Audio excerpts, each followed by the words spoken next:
Miss Barbie Portesa, true nga ba na nagkape at dumaan sa coffee shop ni Mr. David Licauco?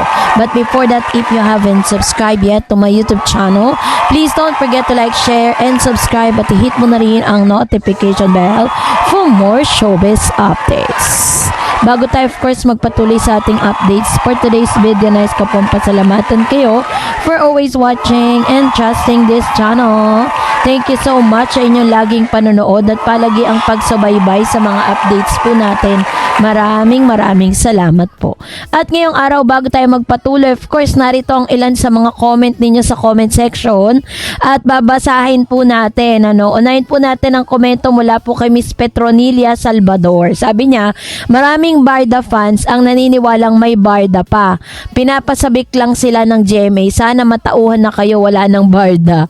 So ito si Miss Petronilia, hindi mo maintindihan kung supporters or isa rin siya sa mga bashers ng Barda. Di naman namin po kayo pinipilit na maniwala.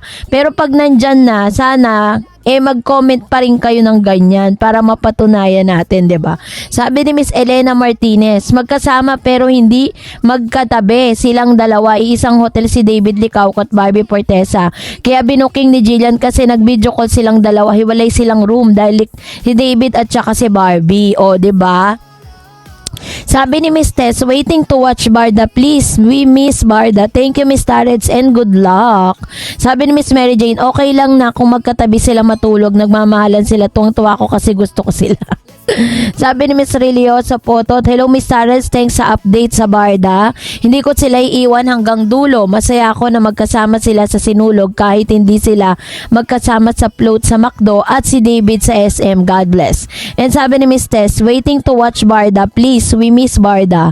Thank you Miss Tarets and good luck everyone. Ayan. Salamat po sa inyong mga komento, sa mga nagmamahal po at sumusuporta kay David at Miss Barbie Portesa. And for the last, sabi ni Miss Kylo, Barda tunay. Nanood ako sa Kapuso Mo show nung sinulog. Sobrang gwapo ni David. At nakita ko din si Barbie, sobrang ganda.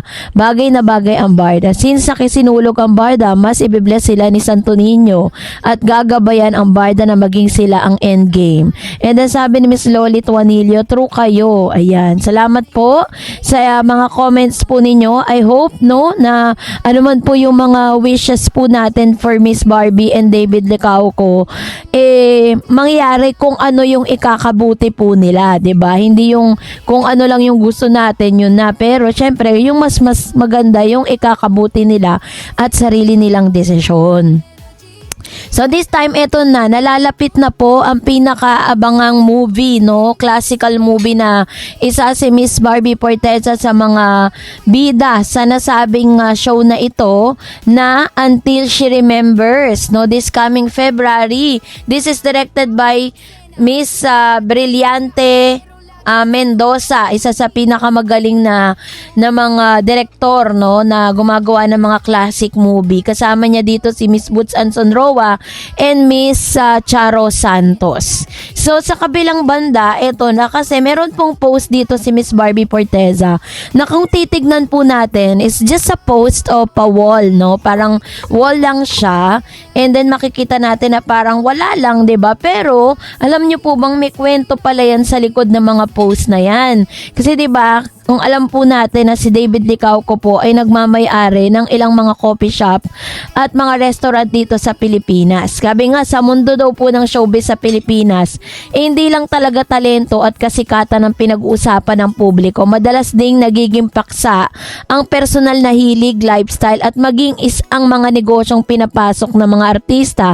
Dalawang pangalan na madalas na mapag-uusapan ng fans at netizen ay sina Barbie Portesa at David Licauco. Si Barbie, nakilala sa kanyang husay sa pag-arte, ay hayagang mahilig sa kape. Habang si David naman ay nakilala hindi lamang bilang aktor, kundi bilang isang negosyanteng may kaugnayan sa industriya ng pagkain at inumin kabilang ang kape. Ang ulat na ito ay tatalakay sa tanong na bakit nga ba, Kasi may mga bali-balita na itong si Miss Barbie Portesa ay bilang pagtanaw at bilang pagsuporta na rin dito kay Mr. David Licauco, bilang kanyang on-screen partner ay sinusuportahan niya pala ito. Kasi si Miss Barbie Fortesa po, napakahilig niya po sa kape. So, para kay Barbie, ang kape ay hindi lamang isang inumin, kundi bahagi na ng kanyang pang-araw-araw na routine. Sa ilang panayam at social media posts, makikitang madalas siyang may hawak na tasa ng kape, mapaset man o taping, biyahe o simpleng pahinga sa bahay. Tulad ng maraming Pilipino, ang kape ay para kay Barbie ay simbolo ng gising, sigla at sandaling pahinga sa gitna ng abalang schedule. So bilang aktres na madalas sa sunod-sunod ang mga projects, kailangan ni Barbie ng energy at focus. So may mga photos po ngayon na nagkakalat sa SOCMED na tila baga si Miss Barbie Fortesa ay nagkakape sa isang coffee shop. At kung susuriin po ninyo, parang may pagkakahawig ito or pagkakatula doon po sa coffee shop na meron po itong si David Licauco, kasi isa siya sa mga nagmamay-ari ng mga restaurant, Sobra Cafe, diba? May mga branches na po siya, iba't ibang lugar. So nung check po ng mga netizen na parang yung place na pinagkakapihan nitong si Miss Barbie, kung saan nakita po siya with her friend, no, habang sila pagkatapos po ng kanilang run ay nakita si Miss Barbie Fortesa na nagkakape siya doon. So dahil po dito, hindi may kakailan na may impluwensya si Barbie sa kanyang mga tagahanga, na kapag nakikita siyang umiinom ng kape ay nagbabahagi ng coffee moments. Nagiging relatable siya sa fans, lalo na sa mga kabataang Pilipino na mahilig din sa cafe culture.